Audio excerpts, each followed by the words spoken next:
భారతదేశంలో గర్భిణీల్ని ఒక వేడుకగా చూస్తారా? ఇంత దయ, జాలితో చూస్తారా?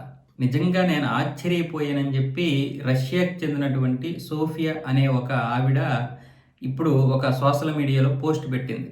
తను గర్భిణిగా ఉన్నప్పుడు భారతదేశం పర్యటించిందంట. ఆ పర్యటనలో ప్రతి ఒక్కరూ కూడా ఆసుపత్రిలో డాక్టర్లు, నర్సులతో పాటు బహిరంగ ప్రదేశాలలో అలాగే బయట వేరే ఏ హోటల్స్‌లోకి వెళ్ళినా, ఎక్కడికి వెళ్ళినా ఆవిడని ఒక ప్రత్యేకమైనటువంటి శ్రద్ధతో చూడడం అక్కడ ఆవిడ ఆశ్చర్యపోయింది. మామూలుగా అయితే బయట దేశాల్లోనైనా ఎక్కడైనా సరే గర్భిణీ స్త్రీలని ఒక రోగిలాగా చూస్తారు.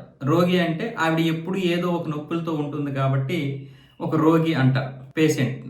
పేషెంట్ అంటే రోగి కదా! ఆ విధంగా పేషెంట్ లాగే చూస్తారు. కానీ భారతదేశంలో మాత్రం గర్భిణీ స్త్రీలని అలా చూడరు. ఒక దైవంగా చూస్తారు. ఎందుకంటే ఆవిడ కడుపులో ఇంకొక ప్రాణం ఉంటుంది. ఆవిడ ఇంకొక ప్రాణానికి జన్మనివ్వబోతుంది. పుట్టించే గుణాలు ఇద్దరికే ఉంటాయి. ఒకటి భూమి, 2 స్త్రీకి.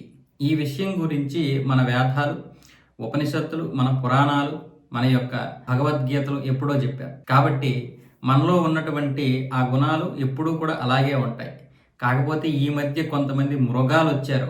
మృగాలు వచ్చి చిన్న పిల్లలు, పెద్దవాళ్ళు, ముసలి అని తేడా లేకుండా విరుచుకుపడిపోతున్నారు. ఎందుకు అర్థం కాలేదు. వాళ్ళు మాత్రం మానవ మృగాలుగా మారి కొంచెం ఈ దేశ ఔన్నత్యాన్ని దెబ్బతీసిన మాట వాస్తవం. కానీ ఇలాంటి చిన్న చిన్న సంఘటనలు దేశం యొక్క సంస్కృతిని, సాంప్రదాయాల్ని దెబ్బతీయవు. మనలో ఉన్నటువంటి సహజంగా అది ఎవరమైనా కావచ్చు, ఏ సిద్ధాంతాలతో ఉన్నటువంటి వాళ్ళలోనైనా సరే కొన్ని మనలో ఉన్నటువంటి సహజంగా ఉన్నటువంటివి మాత్రం అలాగే ఉంటాయి. అవి ఎప్పటికీ పోవు.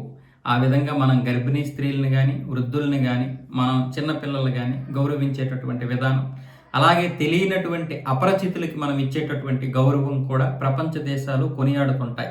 అలాగే భారతదేశం అంటేనే ఒక చెత్త కుప్పలా ఉంటుందని చాలా వరకు పెద్ద ప్రాపగండా చేశారు ప్రపంచ దేశాల్లో, అనేక దేశాలు. దీనికి ఫండింగ్ ఇచ్చి కూడా చైనా లాంటి దేశాలు భారతదేశం ఒక చెత్త కుప్ప అనేటటువంటి ప్రచారం చేయించాయి. కానీ ఈరోజు భారతదేశం వస్తున్నటువంటి చాలామంది చూస్తున్నటువంటిది మేము వినేదానికి అసలు ఇక్కడ చూస్తున్న దానికి పొంతనే లేదన్న విధంగా, కేవలం భారతదేశంలో ఏవో పురాతన కట్టడాలు తప్ప పెద్దగా ఏమీ బాగుండవు అన్నటువంటి వాళ్ళందరూ చెవులు కూడా ఈరోజు మూసుకుంటున్నారు. అలాగే నేను భారతదేశం పూర్తిగా మారిపోయిందంటే నేను పూర్తిగా మారిపోయిందని చెప్పను. ఎందుకంటే ప్రజలే మారినప్పుడు దేశం ఎలా మారుతుంది? మన పిల్లలతో మనమే ఎక్కడ పెడితే అక్కడ చెత్త వేయిస్తున్నాము. మనమే ప్రభుత్వ ఆఫీసులకు వెళ్ళి ప్రభుత్వ ఉద్యోగాలు చేసి అవినీతి చేస్తున్నాము. మనమే ఉపాధ్యాయులుగా ఉండి సమయాన్ని వృధా చేస్తున్నాము. మనమే మంచి తెలిసినటువంటి విద్యని మన పిల్లలకి చెప్పలేకపోతున్నాము. అలాంటప్పుడు దేశం ఎలా మారుతుంది? ఎక్కడికక్కడ చెత్త వేయడం, ఎక్కడికక్కడ దేశాన్ని నాశనం చేసేది ప్రజలుగా మనమే చేస్తున్నప్పుడు దేశం ఎలా మారుతుందని నేను చెప్తాను. కాకపోతే ఇంతకుముందు ప్రాపగండా చేసిన విధంగా అయితే లేవు. ప్రభుత్వాల్లో కూడా కొంత మార్పు అయితే వచ్చింది. అలాగని ప్రజల్లో కూడా ఇంకా పూర్తిగా మార్పు రాలేదు.